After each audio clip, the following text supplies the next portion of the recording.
Hello everyone, welcome back to my channel. यदि आपने अभी तक चैनल सब्सक्राइब नहीं किया तो सबसे पहले चैनल को सब्सक्राइब कर दें और बेल आइकन को क्लिक कर दें ताकि नोटिफिकेशन आपको मिलता रहे। क्लास पीडीएफ के लिए डिस्क्रिप्शन में टेलीग्राम का लिंक दिया हुआ है, उसे ज्वाइन कर ले। आज के सेशन में हम लोग देखेंगे ब्लड रिलेशन। ब्लड रिलेशन का जो हम लोग थ्योरेटिकल पार्ट को देखेंगे, नेक्स्ट सेशन में हम लोग देखेंगे इस पे आधारित प्रश्नों को। तो चलिए स्टार्ट करते हैं ब्लड रिलेशन। ब्लड रिलेशन में आपको 3 तरह के प्रश्न पूछे जाते हैं एग्जाम में।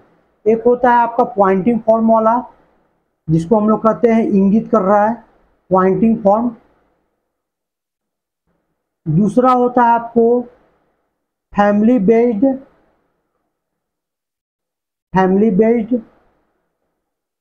तीसरा होता है आपको कोडेड बेस्ड। तीसरा क्या होता है? Coded based. तीन ही तरह के प्रश्न आपको मेनली एग्जाम में देखे जाते हैं। तो बारी बारी से समझते कि ये होता क्या है। इन सभी को हम लोग नेक्स्ट लेक्चर में बारी बारी से इन पे आधारित प्रश्नों को देखेंगे, इसके सॉल्व करने का टेक्निक को देखेंगे। पहले समझेंगे होता क्या है, इनका अप्रोच क्या होता है। तो पॉइंटिंग फॉर्म का मतलब होता है कि दो आदमी के बीच में रिलेशन आपको पूछेगा। कितने पर्सन के बीच में? तो दो आदमी के बीच में रिलेशन पूछेगा। ये रिलेशन डायरेक्ट नहीं देगा, जैसे कहेगा, ये नहीं कहेगा कि ए बी का पिता है, ये डायरेक्ट नहीं कहेगा। आपको इंफॉर्मेशन देगा चेन के रूप में। समझ में आ रहा है कि नहीं आ रहा है? इंफॉर्मेशन आपको डायरेक्ट नहीं देगा, इनडायरेक्ट देगा। ये नहीं कहेगा कि ए जो है बी का पिता है या राम श्याम के पिता है, ऐसे नहीं कहेगा, इनडायरेक्ट रहेगा, इनडायरेक्ट। तो हम लोग इसमें क्या रहेगा, इंफॉर्मेशन जो मिलेगा आपको, जो भी आपको देगा तथ्य, वो इंफॉर्मेशन क्या होगा, आपको चेन के रूप में आपको मिलेगा, चैन के रूप में मिलेगा आपको। जैसे ए और बी के बीच में रिलेशन आपको है, वो डायरेक्ट नहीं देगा, एक चैन देगा, कुछ इंफॉर्मेशन देगा जिसके थ्रू ए बी से कनेक्ट होगा। आपको डायरेक्ट नहीं देगा, इनडायरेक्ट रूप में देगा। और आपको रिलेशन खोजना ए और बी के बीच में खोजना। जैसे आपके सामने हमने क्वेश्चन लिखा, जैसे लिखा कि C is the daughter of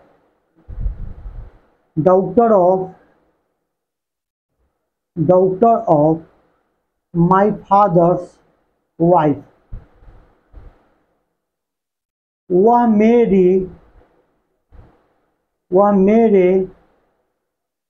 पिता की पत्नी की बेटी है।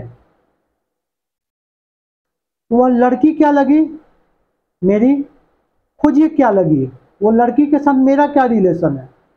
तो अगर हम बात करेंगे सर कि मेरे पिताजी, तो मेरे पिताजी हो गए, पिताजी की पत्नी मतलब मेरी माँ हो गई, और माँ की बेटी जो हो गई, तो माँ की जो बेटी होगी वो क्या होगी? तो माँ की बेटी मतलब मेरी क्या कहलाई? वो बहन कहलाई। ये लड़की मेरी क्या कहलाएगी? बहन कहलाएगी। यह रिलेशन मेरा और ये जो बहन है, ये डायरेक्ट नहीं दिया हुआ था, इसको उलट के दिया हुआ था। वह मेरे पिता की पत्नी की बेटी है। She is the daughter of my father's wife. Direct relation आपको नहीं दिया था, इनडायरेक्ट दिया हुआ था। आपने क्या किया, उसको रिलेशन को डिकोड किया। इंफॉर्मेशन आप यहाँ देख रहे होंगे कि पैकेट के फॉर्म में है, चेन के फॉर्म में है। देखिए यहाँ चैन बन रहा है, जैसे डॉक्टर हो गया, माई फादर हो गया, वाइफ हो गया, ये सभी एक चैन के थ्रू बना। जैसे यहाँ पिताजी हो गए, फिर इस चैन के थ्रू इनकी पत्नी, जो रिलेशन हम लोग खोजे कि मेरे पिता की पत्नी मतलब मेरी माँ, इस चैन के थ्रू हम रिलेशन खोज लिए, माँ हो गई। माँ की बेटी मतलब मेरी क्या हो गई? बहन हो गई। इंफॉर्मेशन जो था वो किस फॉर्म में दिया हुआ था? तो चैन के फॉर्म में दिया हुआ था, डायरेक्ट आपको दिया हुआ नहीं था, इनडायरेक्ट था। तो हम लोग ने रिलेशन को खोजा। तो पॉइंटिंग फॉर्म वाले में देखेंगे हम लोग कैसे कैसे प्रश्न पूछे जाते हैं। अभी हम लोग केवल जान रहे हैं कि पॉइंटिंग फॉर्म होता क्या है। तो हम लोग देखते हैं नेक्स्ट, जो होता है मेरा फैमिली बेस्ड। फैमिली बेस्ड में क्या होगा कि आपको फैमिली में जितने भी मेंबर होंगे, अब फैमिली में मेंबर क्या होंगे? 2 से ज्यादा होंगे, 2 से ज्यादा होगा मेंबर। इन सभी मेंबर के बीच में आपस में कोई ना कोई रिलेशन होगा। जैसे मान लीजिए कि फैमिली मेंबर में दे दिया, नाम के साथ दे दिया कि A B C D E, ये 5 नाम है, या राम श्याम मोहन गीता राधा, ये ऐसे करके देगा, आपको नाम देगा। और उनके बीच में रिलेशन आपको जो 2 आदमी के बीच में होगा वो एकदम डायरेक्ट रिलेशन होगा, और किस फॉर्मेट में रहेगा, आपको सेंटेंस के रूप में रहेगा। यहाँ पे इंफॉर्मेशन क्या होगा, आपको सेंटेंस के रूप में दिया जाएगा, सेंटेंस के रूप में रहेगा। और दो आदमी के बीच में, दो पर्सन के बीच में रिलेशन आपको डायरेक्ट देगा। क्या देगा, दो पर्सन के बीच में रिलेशन डायरेक्ट देगा। ये नहीं कहेगा आपको घुमा फिरा के कहेगा। आपको क्या करना पड़ेगा कि जितना भी रिलेशन कर रहे हैं तो उनका एक फैमिली ट्री बनाना पड़ेगा। और उन फैमिली ट्री की मदद से आपको अगर पूछेगा कि ए का एफ के साथ क्या रिलेशन, तो आप बता सकते हैं। बी का सी के साथ क्या है, तो आप बता सकते हैं। जैसे एक एग्जाम्पल के लिए हम लोग लिखते हैं, मान लीजिए एग्जाम्पल के लिए लिखते हैं हम लोग एक, तो रिलेशन क्या होगा, दो आदमी के बीच में आपको डायरेक्ट होगा। तो क्या करेगा, जैसे मान लीजिए कि देगा आपको, जैसे A is the father of B, A B के पिता है, ए बी का पिता है। तो देखिए रिलेशन दिखाई दे रहा होगा, ए और बी के बीच में डायरेक्ट है।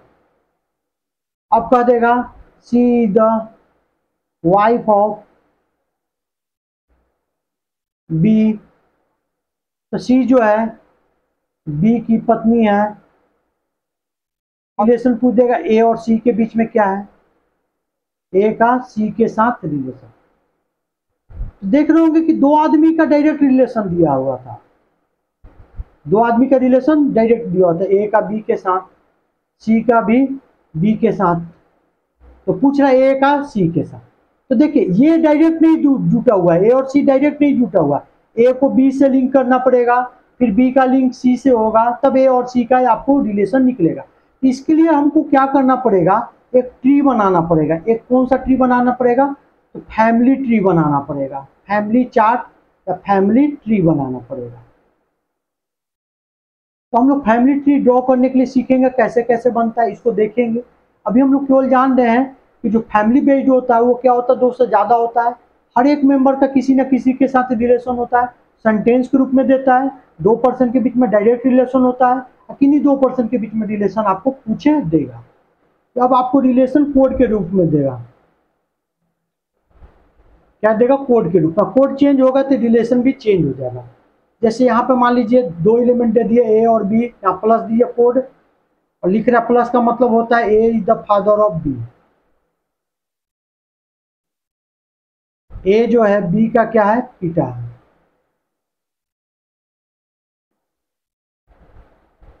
और मान लीजिए यहाँ गुना दे दिए ए इंटू बी, गुना का मतलब क्या हो गया, कोई भी चीज दे सकता है गुना का मतलब। A is the wife of B, और आपसे पूछ देवे ए बी की पत्नी है,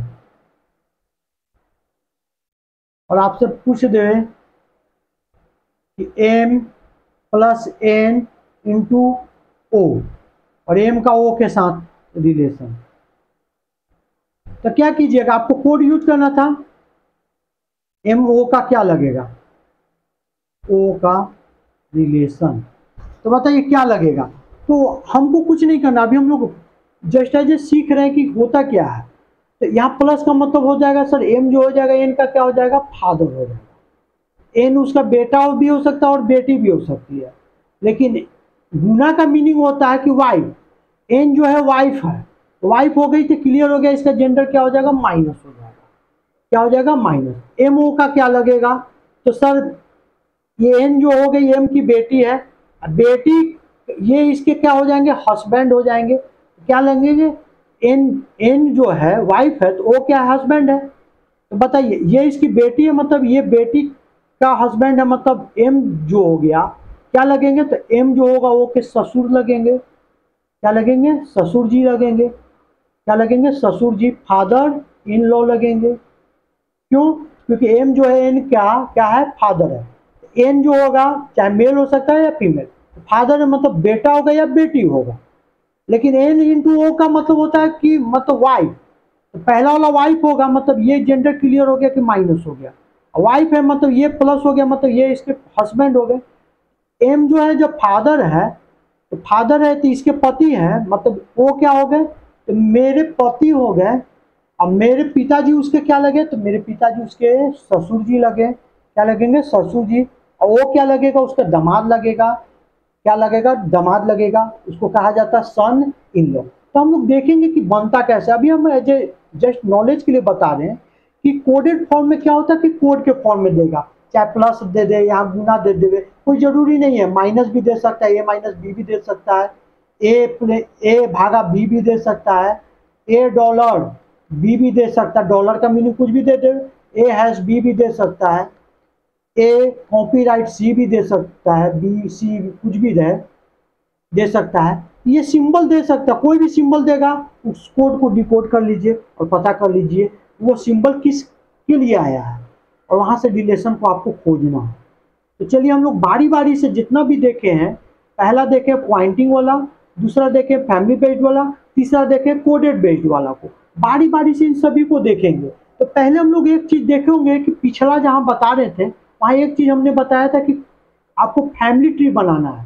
क्या बनाना है? जैसे यहाँ पे बताए थे कि फैमिली ट्री आपको ड्रॉ करना आना चाहिए, तो हम लोग पहले सीखेंगे फैमिली ट्री क्या होता है। तो चलिए फैमिली ट्री ड्रॉ करते हैं हम लोग। तो फैमिली ट्री ड्रॉ करना होगा तो हम लोग पहले खड़ा हो जाते हैं। मान लीजिए कि हम खड़ा हो गए, यहाँ पे मैं खड़ा हो गया, मैं खड़ा हुआ, मैं चाहे तो मेल भी हो सकता हूँ या फीमेल भी हो सकता हूँ, मेल भी हो सकता हूँ और फीमेल भी हो सकता हूँ। अब ये आपको डिपेंड करता है कि अच्छा, दूसरा चीज नाम से कभी भी ब्लड रिलेशन नहीं डिसाइड होता है। जैसे रंजीता, तो रंजीता नाम है तो नाम से ही मत कर दीजिएगा कि सर रंजीता तो लेडीज का नाम होता है तो इसका मतलब फीमेल होगा, नहीं, ब्लड रिलेशन में नाम से नहीं होता, रिलेशन से होगा। जैसे बेटी है तो जेंडर क्लियर हो गया कि वो फीमेल है, बेटा है तो जेंडर क्लियर हो गया कि मेल है। तो जेंडर क्लियर होने के लिए आपको रिलेशन से पता चलता है, ना कि जेंडर आपका नाम से पता चलता है। अच्छा, आप स्टार्ट होइए, आपका रिलेशन आपसे ऊपर कौन है? तो कहिएगा सर मेरे से ऊपर मेरे पिताजी हैं, मेरे फादर हैं, ठीक है। और कौन है आपका डायरेक्ट रिलेटिव? तो कहिएगा मेरी माता जी हैं, मदर है, कहिएगा ठीक है, फादर और मदर।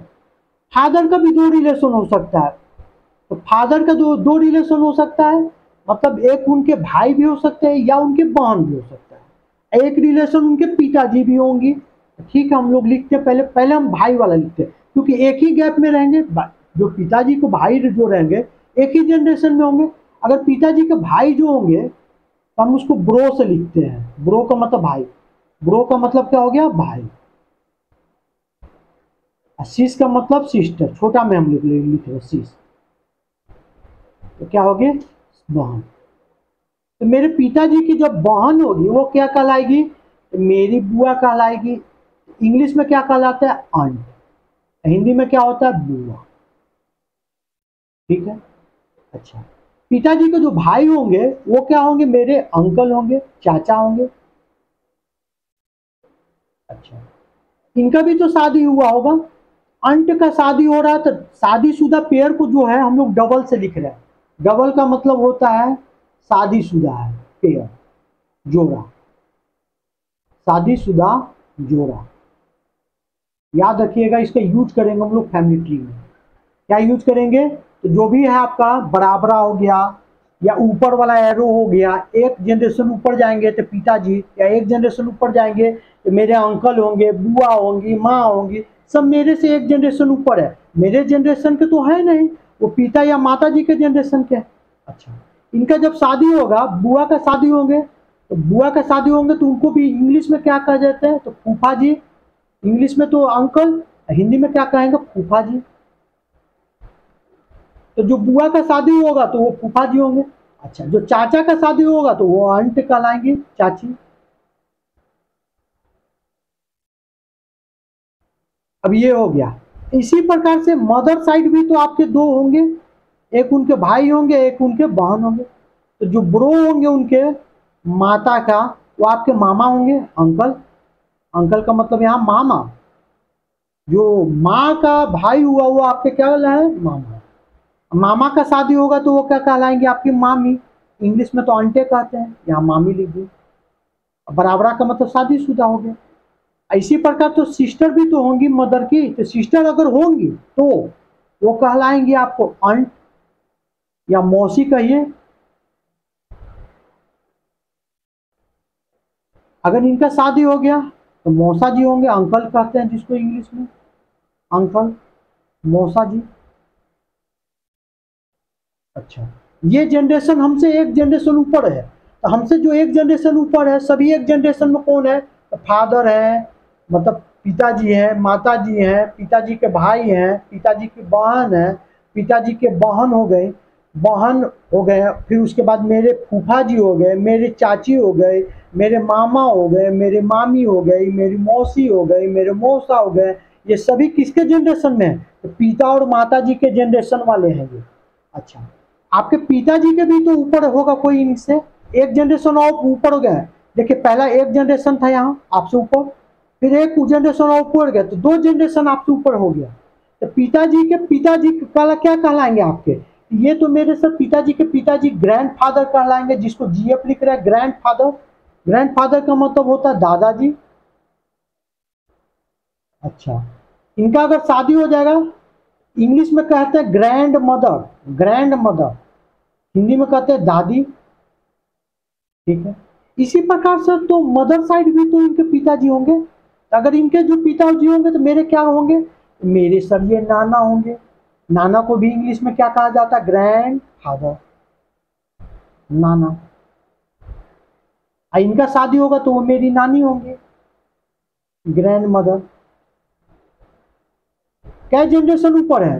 तो जो दादा दादी नाना नानी है वो हमसे 2 जनरेशन ऊपर होंगे। तो कितना गैप डालेंगे जनरेशन में? 2 जनरेशन, 2 ऊपर स्टेप लेंगे, 2 तीर ऊपर जो जाएगा वो 2 स्टेप आगे जाएगा।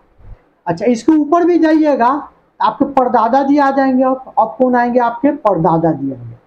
तो दादाजी के ऊपर भी जो कहलाता है वो कहलाता है आपको ग्रेट, ग्रेट लगा देते हैं परदादा, great grand father. Great grand father का मतलब हो गया परदादा। ऐसी ग्रेट, इनकी शादी हो जाएगा ग्रेट ग्रैंड मदर, परदादी। इसी प्रकार से परदाना भी होंगे, परनानी भी होंगे। इसको भी तो सेम ही लिखते हैं, ग्रेट ग्रैंड फादर, परनाना। और इनका शादी हो जाएगा तो ग्रेट ग्रैंड मदर, परनानी।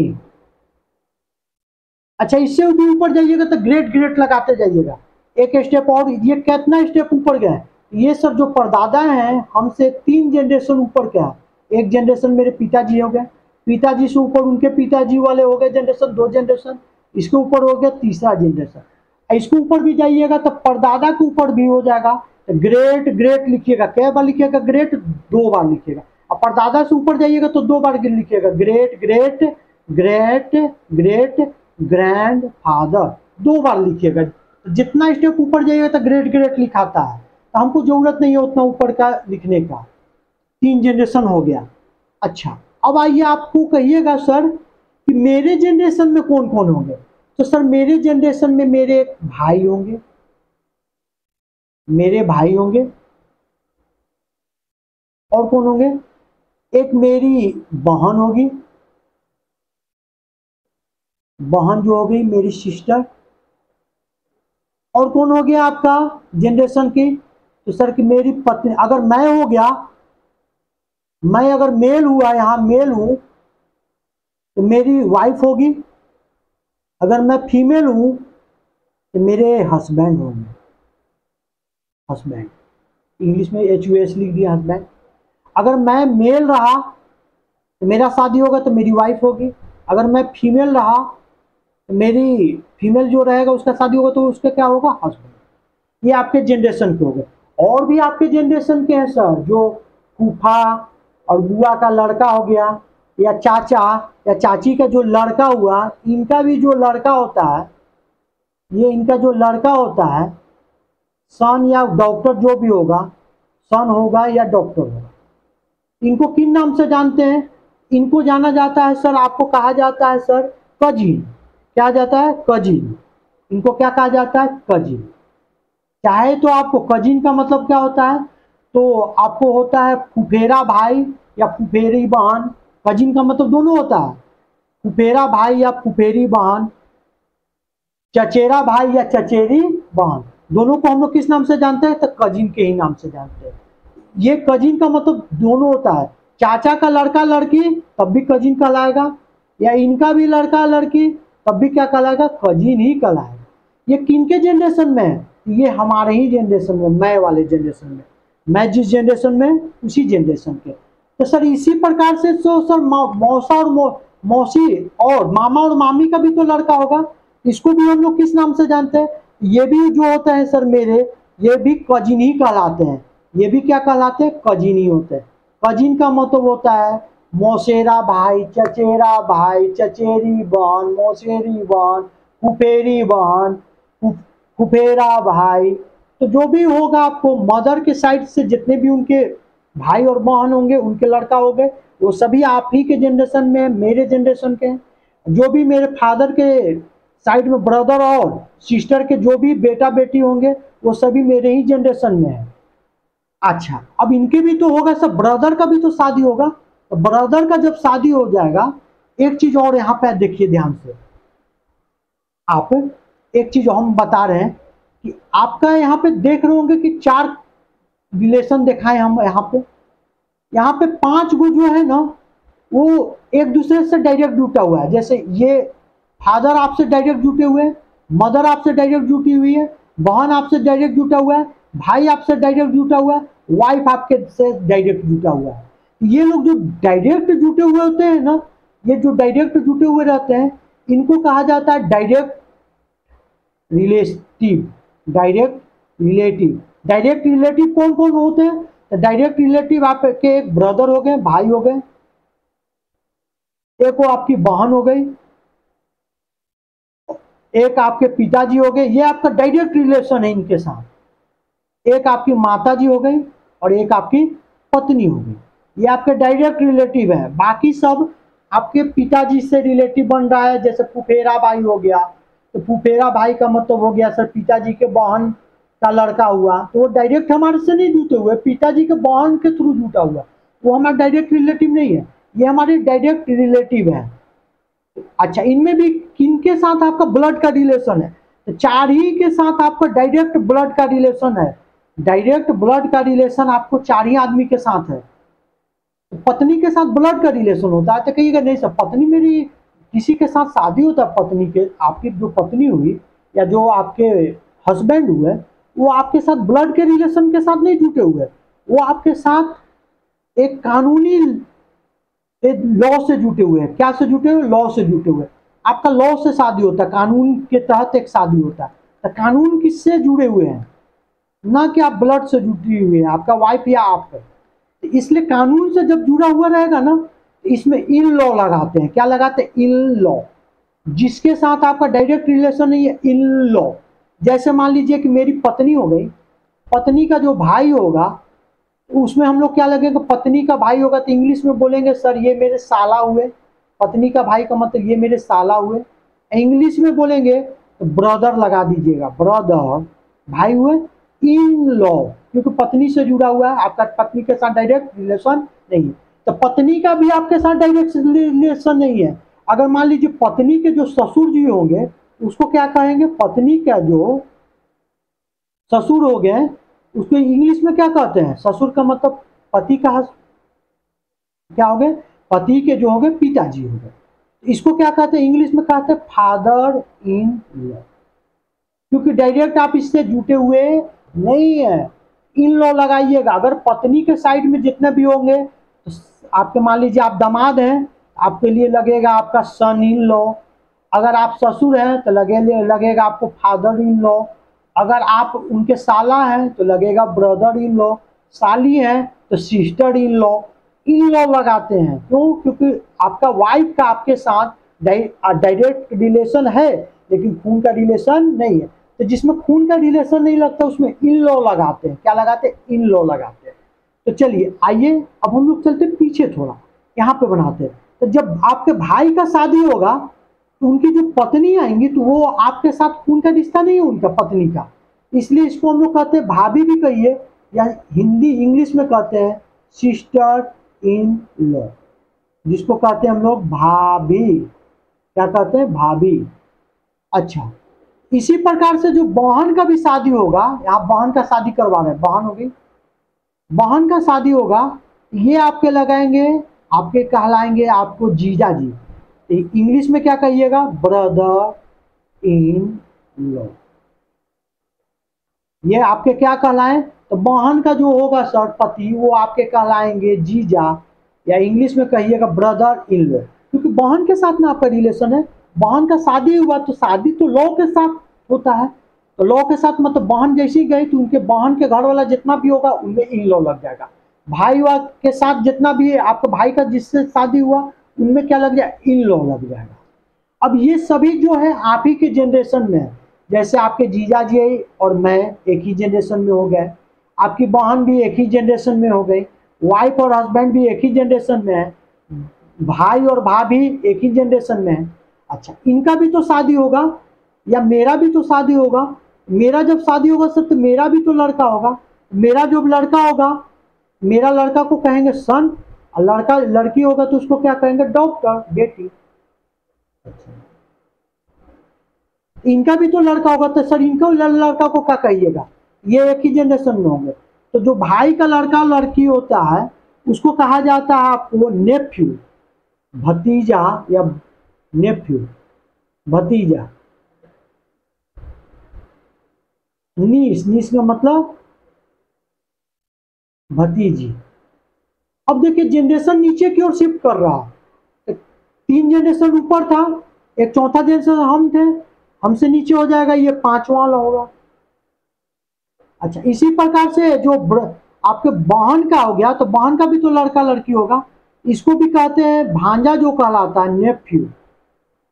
ये यहाँ भांजा कहलाएगा बहन का लड़का, और भांजी जो कहलाएगी नीस। दोनों के लिए यूज होता है, भतीजा भतीजी और भांजा भांजी के लिए, भांजी या भगनी।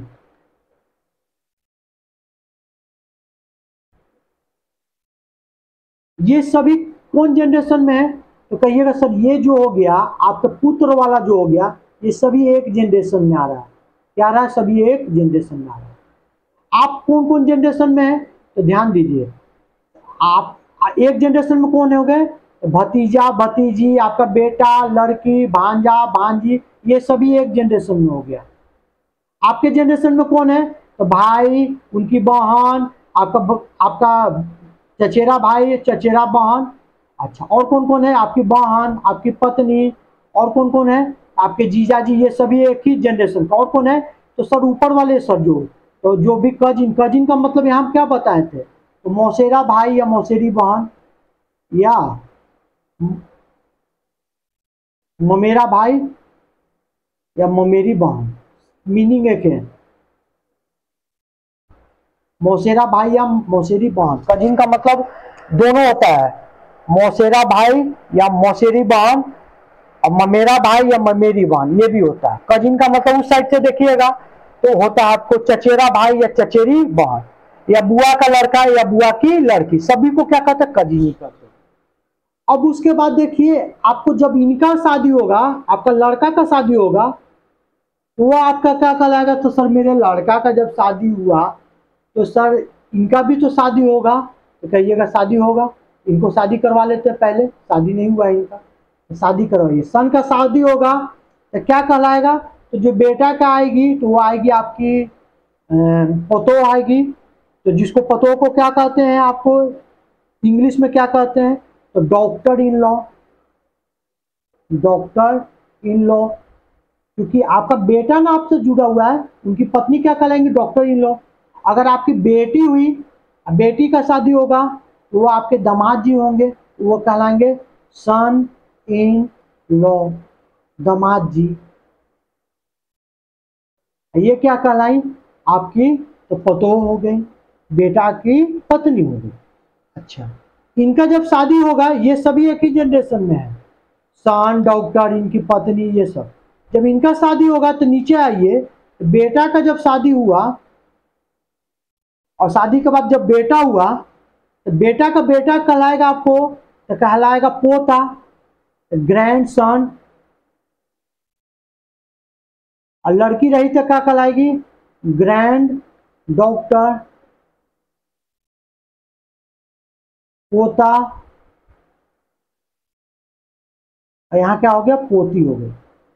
इसी प्रकार से सर जब लड़की साइड से जब इनका होगा बेटा और बेटी, तो लड़की के मतलब मैंने अपने शादी किया लड़की का, उनका बेटा हुआ, बेटा हुआ मतलब मेरा क्या हुआ, तो मेरा हो गया नाती।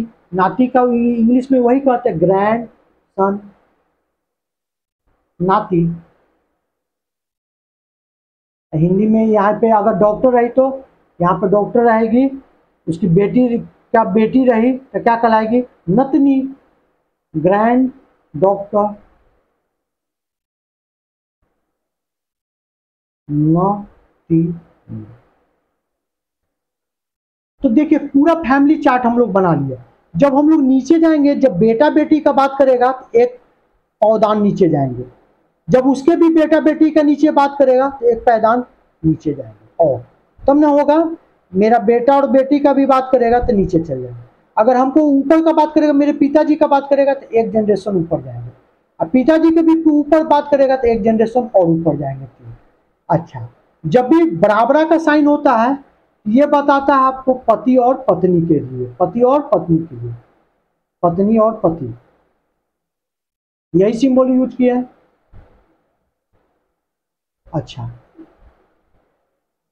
हम लोग क्या करेंगे, भाई बहन के लिए सिंगल एरो यूज करेंगे। जैसे ए सिंगल एरो बी लिखेंगे, इसका मतलब हो गया भाई बहन। एरो का मतलब हम लोग समझ जाएंगे भाई और बहन, भाई और बहन। यहाँ एरो लिख रहे थे ना, देखिए भाई और बहन भी के लिए। जब भी एथी रहता था यहाँ एरो लिखते थे, देखिए यहाँ पे लिखते थे तो भाई के लिए, तो भाई बहन के लिए सिंगल एरो लिखते हैं। अब हमको पूरा चार्ट बन गया। अब हम यहाँ से खड़ा हुए थे तो ध्यान दीजिए, यहाँ से खड़ा हुए तो मेरे पिताजी, पिताजी के ऊपर मेरे दादाजी, दादाजी के ऊपर मेरे परदादाजी। अच्छा, इधर आइएगा माता जी, मेरी माँ के ऊपर मेरे नाना जी, नाना और नानी हो गई, नाना नानी के ऊपर परनाना और नानी। अच्छा, पिताजी के अगर सिस्टर हुई तो मेरी बुआ हो गई, अगर उनके भाई हुए तो चाचा हो गए, इनकी शादी हुई तो बुआ का शादी हुआ तो फूफा हो गए, चाचा का शादी हुआ तो चाची हो गए। इन दोनों का लड़का क्या कहलाएगा, तो जो बुआ का लड़का होगा उसको भी इंग्लिश में कजिन कहते हैं, जो चाचा चाची का भी लड़का होगा उसको भी कजिन कहते हैं। इसी प्रकार से मदर साइड ये भाई आएगा तो मामा कहलाएगा या मामी होंगी, बहन होंगी तो मौसी होंगी, उनकी शादी हो जाएगा तो मौसी कहलाएगा। इन दोनों का लड़का जो होगा इंग्लिश में कहलाता है आपको कजिन ही कहलाता है। क्या कहलाता है, कजिन ही, मौसेरा भाई या ममेरा भाई, मौसी की बहन या ममेरी बहन। अच्छा, मैं जब खड़ा था इस वाले पे, इस वाले में मेरे वाले में कौन कौन है, तो मेरे ब्रदर है, मेरे सिस्टर है, मेरी पत्नी या मेरे वाइफ है। अच्छा, इनका अच्छा और कौन कौन है आपके जनरेशन में, ये चचेरा भाई बहन या ममेरा भाई बहन या मौसेरा भाई बहन मेरे जनरेशन का है। अच्छा, जब आपका शादी हुआ तो आपका बेटा या बेटी होगा। अच्छा, जब आपके भाई का शादी हुआ तो इनका लड़का लड़की आपका भतीजा या भतीजी कहलाएगा। अगर बहन का शादी किए तो इनका जो लड़का होगा भांजा और भांजी कहलाएगा, भगिनी। अच्छा, आपका लड़का का शादी जब हो गया और उनका लड़का हुआ, आपका कहलाएगा पोता कहलाएगा। क्या कहलाएगा, आपका पोता कहलाएगा, ग्रैंड सन कहलाएगा। अच्छा, आपका बेटा का शादी हुआ तो इसको इंग्लिश में क्या कहते हैं, तो आपको कहा जाता है, इसको शादी हुआ बेटा का तो इसको इंग्लिश में कहा जाता है, जो आपको पतो आई तो डॉक्टर इन लो। अगर आपकी बेटी है उसका शादी किए, वो दामाद जी हैं, दामाद जी को इंग्लिश में क्या कहते हैं, तो कहा जाता है सन इन लो। अच्छा, आपका जब लड़का का शादी हुआ तो पोता कहलाया और पोती। और जब आपका लड़की का शादी हुआ और उनका लड़का लड़की हुआ, उनको कहते हैं नाती या नतनी। इस प्रकार से हम लोगों ने चार्ट बना लिया। इसमें एक और इम्पोर्टेंट बात बताए थे कि आपको 5 रिलेशन होता है जो आपको डायरेक्ट रिलेशन है, डायरेक्ट रिलेटिव है, लेकिन इनमें से एक ही रिलेटिव है जिसके साथ आपको खून का रिश्ता नहीं है, उसके साथ आपको लॉ का रिश्ता है, इन लॉ कहते हैं।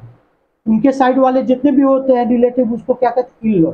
जैसे पत्नी का आपके साथ शादी होगा तो आपके घर वाले जितने भी होंगे तो सब में इन लॉ लगाएगा। जैसे पिताजी होंगे आपके तो फादर इन लॉ, माता जी होंगे तो आपका मदर इन लॉ लगाएगा। नहीं समझ में, आपके भाई होंगे तो ब्रदर इन लॉ, आपकी अगर सिस्टर होंगी तो आपकी पत्नी कहेंगे उसको सिस्टर इन लॉ। इसी प्रकार से जब आप पत्नी साइड भी जाइएगा तो brother in law, father in law, sister in law, son in, तो आपको बताने एथी होगा। इस प्रकार से हम लोग इन लॉ लगाते हैं, क्यों, क्योंकि आपको डायरेक्ट रिलेशन नहीं है। अब चलते हैं हम लोग, एक चीज इसमें इंपॉर्टेंट है वनली वाला का। वनली का बहुत इंपॉर्टेंस है। वनली का इंपॉर्टेंस क्या है?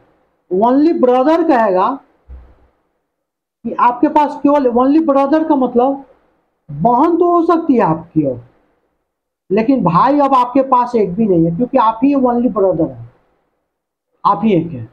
अच्छा, वनली सिस्टर मतलब, वनली सिस्टर का मतलब केवल एक ही बहन है, मतलब अब बहन होगी नहीं, भाई हो सकता है उसका, बहन होगी नहीं। वनली का मतलब होता है केवल एक मात्र, तो भाई हो सकता है उसका।